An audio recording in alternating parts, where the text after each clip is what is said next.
And welcome back to another Modern Deck Tech with Zane. Today we're looking at Ad Nauseam. This is the list that won the most recent Star City Open. We're going to take a look and we're going to go through card by card and talk about the deck. So let's first look at the mana base. Let's talk about the mana base for a second. We see that they have some fetch lands and some shock lands. But you also see that there's gemstone mines because there's so many different color requirements in the deck. And you also see that there are actual scry lands because not curving out is not the essential with this deck. Often you want to scry into your combo, and so it is very important to have these scry lands. Really cool interaction with the deck to be able to scry and then draw the pieces that you need, or do not draw the pieces that you don't need.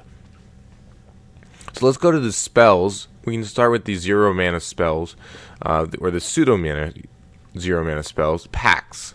Pact of Negation. This is a counter spell, counter target spell, and then next upkeep you pay 3. This is a really cool interaction that if you have to counter a spell before you combo off, you can then just Angel's Grace on your next upkeep, and that saves you from the trigger, and you don't have to pay 5, but you can just use a card instead. But you can also use the turn you go off to then protect your combo as well, which is very good.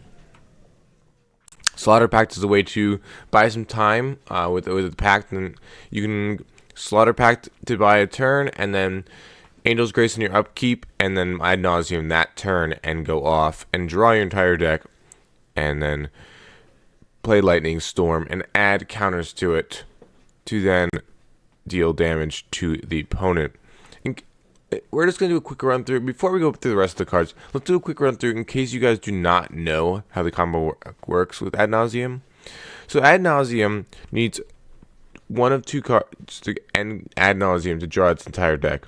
It needs either Phyrexian Unlife, which makes it so if your life is less than 0, then you do not lose the game, but you only lose by infect damage. Or Angel's Grace. Angel's Grace makes it so you cannot lose the game that turn, and your life total can't go below 1.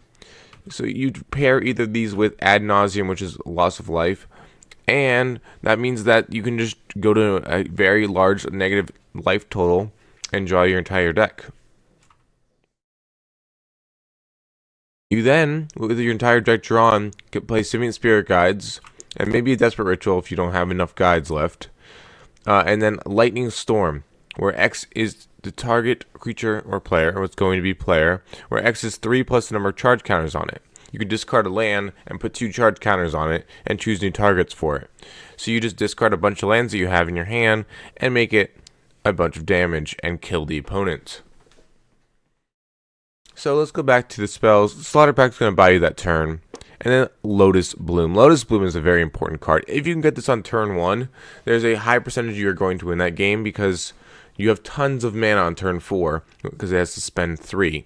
This can only be suspended to play and cannot be played regularly. It is a classic Black Lotus variant.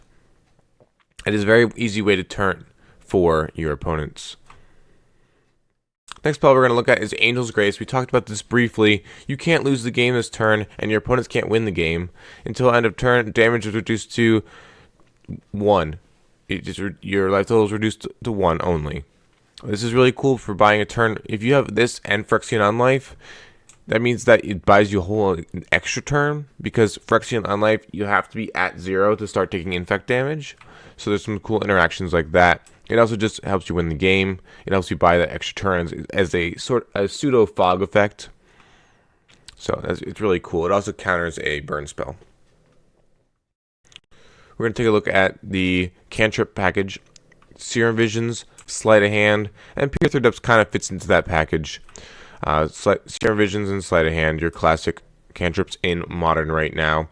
And then Pure Third Depths looks at the top 5 cards and reveals an instant or sorcery, so it can find the important instants or sorceries, which is Angel's Grace, Ad Nauseam, and you can find those and then you can use those to then win the game, or you could find a pact if you need it, or if you need to just protect your combo.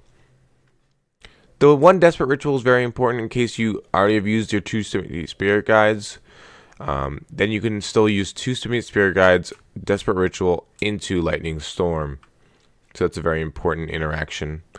The Pentad Prisms are really cool. The Pentad Prisms are mana rocks that you have to cast for Sunburst, so they have to be 2 different colors if you want 2 counters on them. And at any time, you may remove a charge counter to add any mana of any color. So this is very important for winning on turn 3 or turn 4 if you don't have a Lotus Bloom. You can actually win on turn 3 with Pentad Prism and some Spirit Guides. The next card is Phyrexian Unlife. Phyrexian Unlife is the card we were mentioning earlier. You don't lose the game for having 0 less life, and as long as you have 0 less life, all damage is dealt to you as infect damage. This means that if you are at 3 and you are taking 10 damage from creatures, because they all deal damage at the same time, if they're all normal striking creatures, that means you'll go to -7, not 0 and 7 infect. This is really cool because it buys you an extra turn, especially if you are at, let's say, 1 and your opponent has 9 power on board. They have a very slow clock that way. Simian Spirit Guide is the creature that also adds mana. This is really cool. This adds the mana for Lightning Storm. This also adds mana for just casting various spells, such as Ad Nauseam to try to go off that turn. Very important into the deck.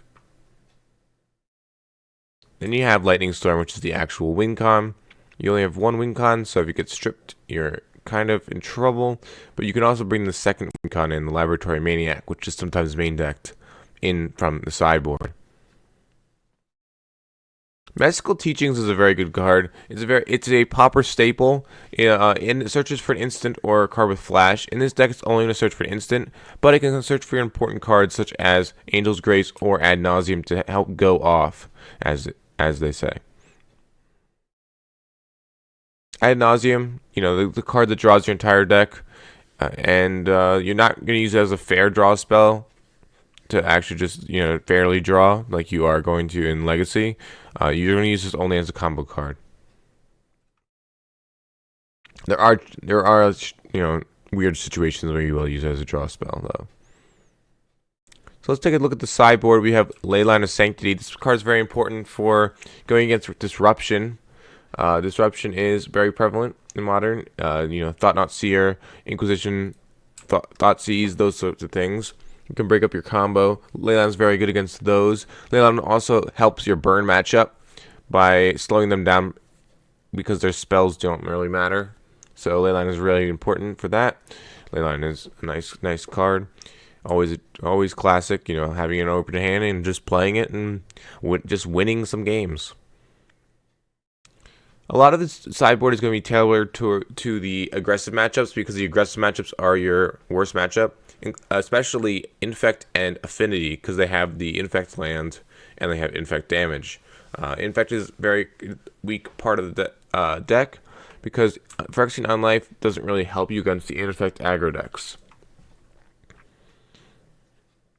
So we have Donation, which helps against the aggressive creatures such as Affinity, Infect, Zoo, Banteldrazi, and much more. This card buys a lot of time because, they have to deploy their threats and they have to kind of go all in to be able to kill you as quickly as possible, and then you can Contamination the opponent to set them very far back. Hurkyl's Recall is a very good card against Affinity. Affinity is not the greatest matchup, so it really helps there. You can Hurkyl's Recall your opponent. Echoing Truth is a very versatile card that fights through a lot of hate. You can bounce troublesome enchantments as well as troublesome creatures that help prevent you from going off, as well as things that are going to kill you.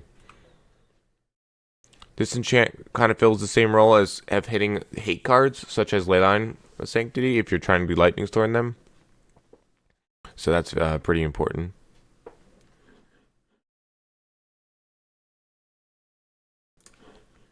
Darkness is a really sweet fog variant, and Darkness is 1 black, and you can use this especially against Infect decks. So Infect and Affinity with the Infector land, Incomoth Nexus. This is very important for buying an extra turn because even the Infectors don't deal damage that turn. Which is another matchup where Fatal Push is very good. Fatal Push is another, card for the aggro matchup. Aggro matchups are very, very bad for Ad Nauseam, and so you definitely really want to hedge against them in the sideboard. And then you'll see another card for the aggro matchup, the Timely Reinforcements. This is for your burn matchup especially.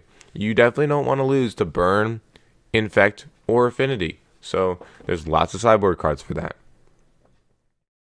Laboratory Maniac is for those decks that's going to strip your win con. Laboratory Maniac is another way to win. You can draw your entire deck with Ad Nauseam, play Laboratory Maniac, and play a Serum Visions and win the game. And then you have another Pact Negation. That's the counter heavy decks, the ones with a lot of remands, the ones with a lot of cryptic commands. So extra packs are very important. So thanks for tuning in to the Ad Nauseam Modern Deck Tech, and hope to see you next time.